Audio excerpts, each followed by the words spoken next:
खुशनसीब वो नहीं जिसका नसीब अच्छा है, खुशनसीब वो है जो अपने नसीब से खुश है।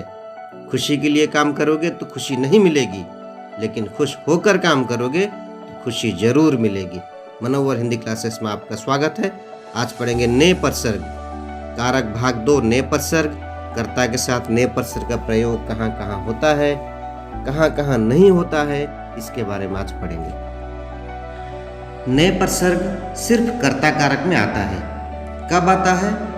जब क्रिया सकर्मक हो और भूतकाल में हो। सकर्मक किसे कहते हैं? तो चलिए सबसे पहले हम जानते हैं सकर्मक क्रिया क्या है और अकर्मक क्रिया क्या है। सकर्मक क्रिया किसे कहते हैं? न जिस क्रिया का प्रभाव कर्ता पर न पड़कर कर्म पर पड़ता है, उसे सकर्मक क्रिया कहते हैं। तो वाक्य में क्रिया शब्द से पहले क्या, किसे, किसको प्रश्न करके हम जान सकते हैं कि सकर्मक क्रिया। जैसे हम प्रश्न करेंगे क्या, अगर इसका उत्तर मिला तो यह सकर्मक क्रिया। सविता किताब पढ़ रही है, तो क्या पढ़ रही है? किताब पढ़ रही है। तो इसका उत्तर मिल गया, इसलिए पढ़ना क्रिया सकर्मक है। ठीक वैसे वह खाना खा रहा है, वह क्या खा रहा है? न खाना खा रहा है। तो यहाँ उत्तर मिल गया। अगर उत्तर मिला तो यह सकर्मक क्रिया यानी खाना सकर्मक क्रिया है। माँ ने बच्चे को दूध पिलाया, तो माँ ने किसे पिलाया? बच्चे को पिलाया। क्या पिलाया? दूध पिलाया। उत्तर मिला, इसलिए यह सकर्मक क्रिया यानी पिलाना सकर्मक क्रिया है। मोहन ने खिलौना खरीदा। क्या खरीदा? खिलौना। यहाँ उत्तर मिला कि नहीं? उत्तर मिला, तो यह सकर्मक क्रिया यानी खरीदना सकर्मक क्रिया है। चलिए हम इसे दूसरे ढंग से समझते हैं। फिर से देखिए पहला वाक्य, सविता किताब पढ़ रही है। तो क्या पढ़ रही है? किताब पढ़ रही है। यानी पढ़ना जो क्रिया है उसका प्रभाव किताब शब्द पर पड़ता है, यानी किताब यहाँ कर्म है। अर्थात जिस क्रिया के साथ कर्म का प्रयोग होता है उसे सकर्मक क्रिया कहते हैं। जैसे पढ़ना, देखना, खाना, पीना, काटना, खोदना, गाना, ये सब सकर्मक क्रियाएं हैं।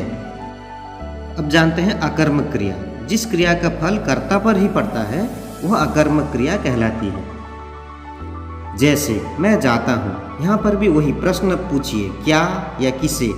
अगर उत्तर मिला तो सकर्मक है, उत्तर नहीं मिला तो अकर्मक है। जैसे मैं जाता हूँ, मैं क्या जाता हूँ? उत्तर मिला? नहीं मिला, इसलिए जाना क्रिया अकर्मक है।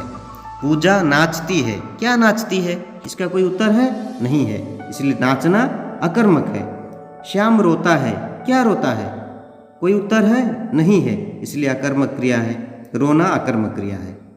घोड़ा दौड़ता है। क्या दौड़ता है? कोई उत्तर है? नहीं है उत्तर। यह किसे दौड़ता है? कुछ उत्तर है? नहीं है उत्तर, इसलिए दौड़ना अकर्मक क्रिया यानी अकर्मक क्रिया के साथ कर्म का प्रयोग नहीं होता है। आना, जाना, भागना, तैरना, कूदना, रोना, हंसना, उठना, बैठना आदि क्रियाएं अकर्मक क्रियाएं हैं। अब देखते हैं ने परसर्ग का प्रयोग कहाँ होता है। जब क्रिया सकर्मक हो और भूतकाल में हो तब कर्ता पद के साथ ने परसर्ग का प्रयोग होता है। काल क्रिया के 3 काल हैं, भूतकाल, वर्तमान काल, भविष्यत काल। तो भूतकाल में ही ने परसर्ग का प्रयोग होता है, सकर्मक क्रिया के साथ होता है और भूतकाल में होता है। भूतकाल के बारे में हम बाद में पढ़ेंगे विस्तार से। फिर भी देखिए, सामान्य भूत में राम ने रोटी खाई, यहाँ ने का प्रयोग हुआ है। इसी तरह आसन्न भूत में राम ने रोटी खाई है। पूर्ण भूत राम ने रोटी खाई थी। संदिग्ध भूत राम ने रोटी खाई होगी। हेतु हेतु मद्भूत राम ने पुस्तक पढ़ी होती तो उत्तर ठीक होता। यानी केवल अपूर्ण भूत को छोड़ करके शेष 5 भूतकालों में ने का प्रयोग होता है। यहाँ क्रिया है खाना। खाना सकर्मक क्रिया है, तो पहला शर्त है सकर्मक क्रिया हो और भूतकाल में, तब ने का प्रयोग होता है। अकर्मक क्रिया के साथ ने परसर्ग का प्रयोग नहीं होता है। लेकिन कुछ ऐसी अकर्मक क्रियाएं हैं जैसे नहाना, थूकना, छींकना, खांसना। इनके साथ ने का प्रयोग अपवाद स्वरूप होता है। जैसे उसने थूका, सुरेश ने छींका, गीता ने खांसा, मैंने नहाया। यानी थूकना, छींकना, खांसना और नहाना ये अकर्मक क्रियाएं हैं, फिर भी इनके साथ ने परसर्ग का प्रयोग होता है। जब अकर्मक क्रिया सकर्मक बन जाए तब ने का प्रयोग होता है। जैसे उसने टेढ़ी चाल चली, उसने लड़ाई लड़ी। अब चलना अकर्मक क्रिया है, लड़ना अकर्मक क्रिया है, लेकिन यहाँ सकर्मक बन गया है। क्या चली न चाल चली, क्या लड़ी न लड़ाई लड़ी। तो कभी कभी ऐसा होता है जब अकर्मक क्रिया सकर्मक बन जाता है तब ने का प्रयोग होता है। जब संयुक्त क्रिया के दोनों खंड सकर्मक हों तब अपूर्ण भूत को छोड़कर शेष सभी भूतकालों में ने परसर्ग का प्रयोग होता है। जैसे संजू ने उत्तर कह दिया, रीना ने खा लिया। अब कह दिया ये संयुक्त क्रिया है, दो क्रियाएं हैं, कहना और देना। तो कहना भी सकर्मक है पहला खंड, दूसरा खंड जो है देना, देना भी सकर्मक है। यानी दोनों खंड यहाँ सकर्मक हैं, इसलिए ने का प्रयोग हुआ है। इसी तरह खा लिया, खाना सकर्मक है। दूसरा खंड देखिए लेना, लिया मतलब लेना क्रिया से आया है, लेना भी सकर्मक है। यानी खाना लेना दोनों खंड सकर्मक हैं, इसलिए यहाँ ने परसर्ग का प्रयोग हुआ है। यानी संयुक्त क्रिया के दोनों खंड अगर सकर्मक हों तो ने परसर्ग का प्रयोग होता है। प्रेरणार्थक क्रियाओं के साथ अपूर्ण भूत को छोड़कर शेष सभी भूतकालों में ने परसर्ग का प्रयोग होता है। जैसे मैंने उसे पढ़ाया। प्रेरणार्थक क्रिया, जब हम क्रिया पढ़ेंगे तो विस्तार से पढ़ेंगे। पढ़ना, पढ़ाना, पढ़वाना। तो पढ़ाना पहला प्रेरणार्थक क्रिया है, पढ़वाना दूसरा प्रेरणार्थक क्रिया है। तो यहाँ पर देखिए मैंने उसे पढ़ाया, पढ़ाया पहला प्रेरणार्थक क्रिया है। अब देखिए उसने दूसरा है, उसने 1 रुपया दिलवाया। देना, दिलाना, दिलवाना। दिलवाना है द्वितीय प्रेरणार्थक क्रिया। यानी प्रेरणार्थक क्रिया के साथ ने परसर्ग का प्रयोग होता है। कर्ता के साथ ने परसर्ग का प्रयोग कहाँ नहीं होता है? न जब क्रिया वर्तमान काल में हो और भविष्यत काल में हो तब ने परसर्ग का प्रयोग नहीं होता है। गोपाल खेलता है, यहाँ वर्तमान काल में है क्रिया, तो यहाँ ने परसर्ग का प्रयोग नहीं हुआ है। मीना गीत गाएगी, तो यह वाक्य भविष्यत काल में है, इसलिए यहाँ पर भी ने परसर्ग का प्रयोग नहीं हुआ है। अर्थात जब क्रिया वर्तमान काल और भविष्यत काल में होती है तो कर्ता के साथ ने परसर्ग का प्रयोग नहीं होता है। जब क्रिया अकर्मक होती है तो कर्ता के साथ ने परसर्ग का प्रयोग भूतकाल में भी नहीं होता। जैसे वह गया, मूल क्रिया है जाना, जाना से बना गया। हम करेंगे उसने गया तो यह गलत होगा, वह गया। लता हंसी, लता ने हंसी, ऐसा नहीं होगा। यहाँ ने परसर्ग का प्रयोग नहीं होगा क्योंकि हंसना क्रिया अकर्मक है, जाना क्रिया अकर्मक है। अकर्मक क्रिया के साथ ने परसर्ग का प्रयोग नहीं होता है। यदि संयुक्त क्रिया का अंतिम खंड अकर्मक हो तो कर्ता के साथ ने का प्रयोग नहीं होता है। जैसे वह खाना खा चुका है। अब खा चुका, खाना सकर्मक क्रिया है लेकिन चुकना अकर्मक है। अंतिम खंड यहाँ चुकना अकर्मक है, इसलिए यहाँ ने परसर्ग का प्रयोग नहीं होता है। मैं पुस्तक ले आया। अब मैंने पुस्तक ले आया ऐसा नहीं होगा क्योंकि ले आया, लेना तो सकर्मक है लेकिन आया, आना क्रिया अकर्मक है। अंतिम खंड जो है अकर्मक है, इसलिए यहाँ ने परसर्ग का प्रयोग नहीं हुआ है। रानी पढ़ नहीं सकी। अब रानी ने पढ़ नहीं सकी, ऐसा नहीं होगा। क्यों? न पढ़ना और सकना, पढ़ना तो सकर्मक है, लेकिन दूसरा खंड जो है सकना वह अकर्मक है। यानी अगर अंतिम खंड अकर्मक है तो ने परसर का प्रयोग नहीं होता है, इसलिए रानी पढ़ नहीं सकी। यानी संयुक्त क्रिया का अगर अंतिम खंड अकर्मक है तो कर्ता के साथ ने परसर का प्रयोग नहीं होता है।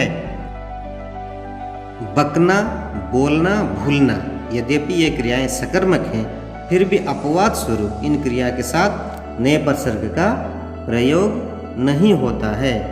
जैसे वह गाली बका, वह बोला, वह मुझे भूला, उसने मुझे भूला, ऐसा नहीं होगा। हाँ, बोलना क्रिया के साथ कभी कभी ने परसर का प्रयोग होता है। जैसे उसने बोलियां बोली, यहाँ ने परसर का प्रयोग हुआ है। वह बोलियां बोला, ऐसा भी लिखा या कहा जा सकता है। बोलना क्रिया के साथ ऐसा हो सकता है, लेकिन भूलना क्रिया के साथ ऐसा नहीं होता है। मैंने भूला नहीं होगा, मैं भूला। जब कर्ता के साथ ने परसर का प्रयोग होता है तब क्रिया का प्रयोग कर्ता के लिंग और वचन के अनुसार नहीं होता है। तब क्रिया का प्रयोग किसके अनुसार होता है? कर्म के लिंग और वचन के अनुसार होता है। जैसे गोपाल ने केला खाया, माधवी ने केला खाया, माला ने केले खाए, रमेश ने केले खाए। पहले दो वाक्यों को देखिए। गोपाल ने केला खाया, गोपाल के साथ ने लगा है। गोपाल पुल्लिंग शब्द है।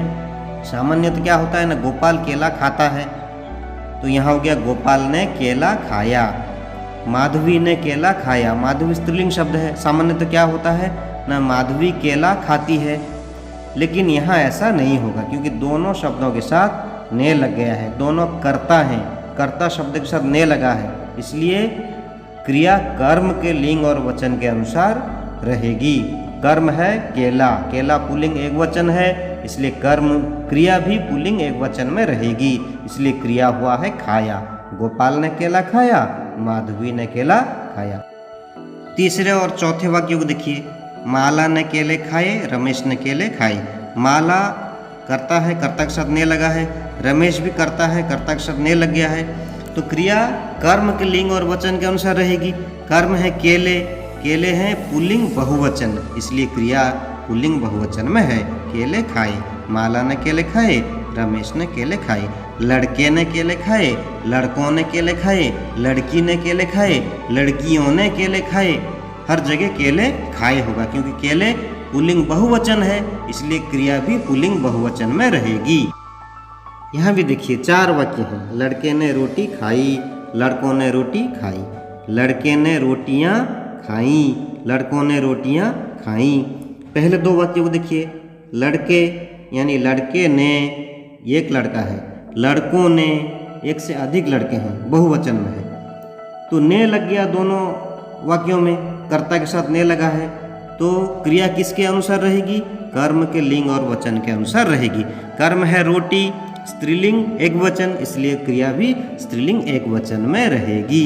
रोटी खाई, दोनों वाक्यों में होगा रोटी खाई। अब तीसरे चौथे वाक्य को देखिए। लड़के ने रोटियां खाई, लड़कों ने रोटियां खाई।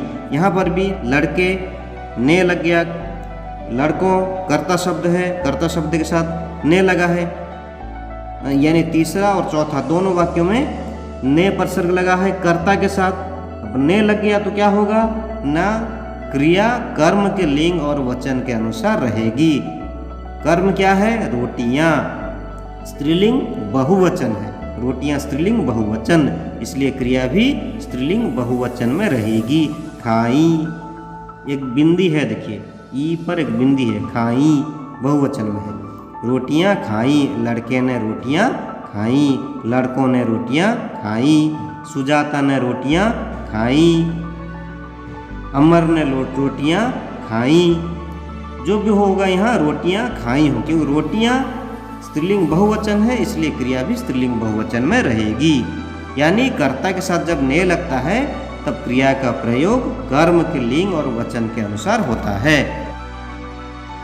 जब वाक्य में कर्ता के साथ ने और कर्म के साथ को परसर्ग आता है तब क्रिया हमेशा पुल्लिंग एक वचन में रहती है। जैसे राम ने रावण को मारा, राम ने, राम है कर्ता, कर्ता के साथ ने लगा है। रावण कर्म है, कर्म के साथ को लगा है, तो कर्ता के साथ ने, कर्म के साथ को प्रसर्ग आया है। तो ऐसी स्थिति में क्रिया हमेशा पुल्लिंग एक वचन में रहती है, इसलिए मारा।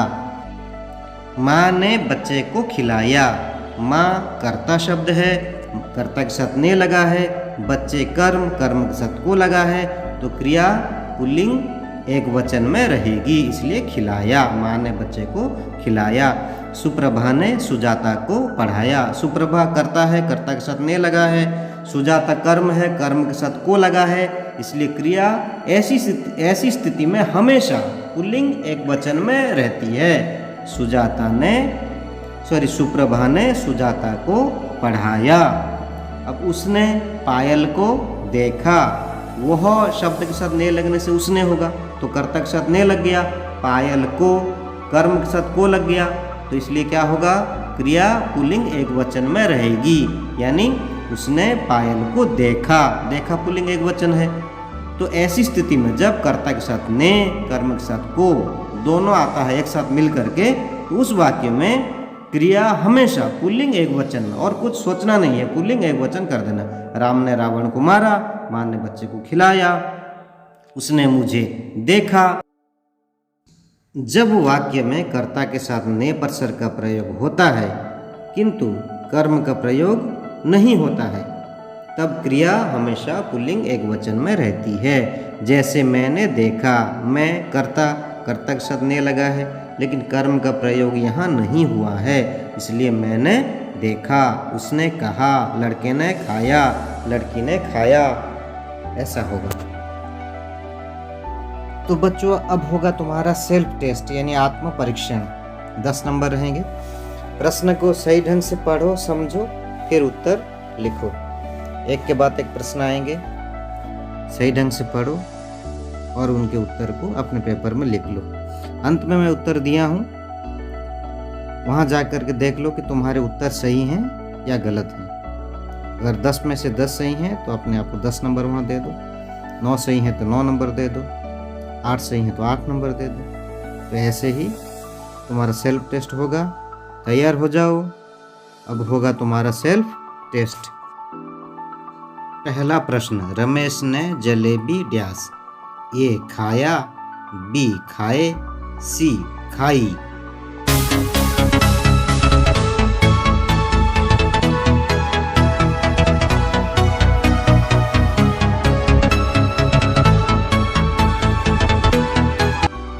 दूसरा प्रश्न, लड़के ने किताब डैश, ए पढ़ा, बी पढ़ी, सी पढ़े।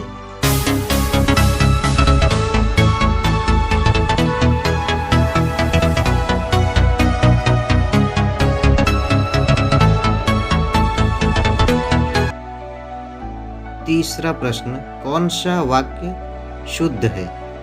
ए अध्यापिका ने छात्रों को पढ़ाई, बी अध्यापिका ने छात्रों को पढ़ाया, सी अध्यापिका ने छात्रों को पढ़ाए।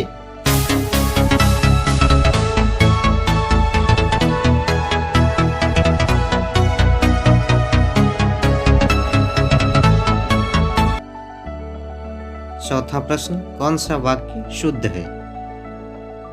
ए एक बार वह जापान गया, बी एक बार उसने जापान गया, सी एक बार उसने जापान गई।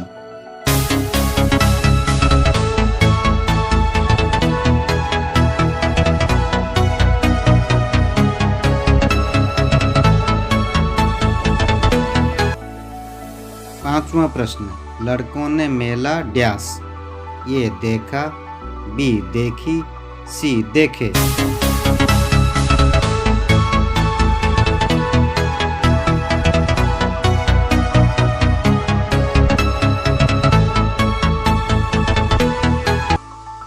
छठा प्रश्न, कौन सा वाक्य शुद्ध है? ए हमने पढ़ाई कर चुका, बी हमने पढ़ाई कर चुके, सी हम पढ़ाई कर चुके।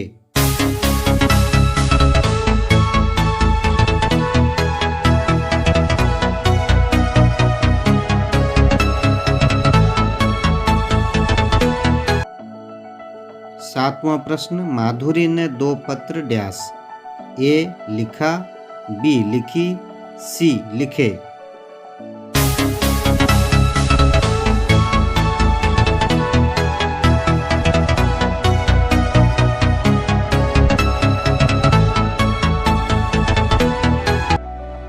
8वां प्रश्न, दुकानदार ने 100 कलमें डैश, ए बेचा, बी बेची, सी बेची।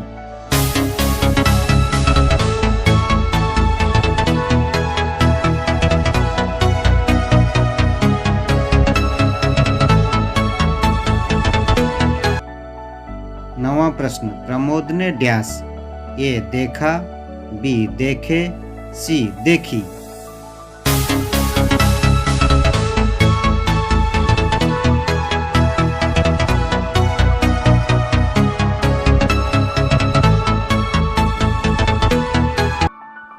10वां प्रश्न, कौन सा वाक्य शुद्ध है? ए पुलिस को देखकर चोर ने भागा, बी पुलिस को देखकर चोर भागा, सी पुलिस को देखकर चोर ने भागे।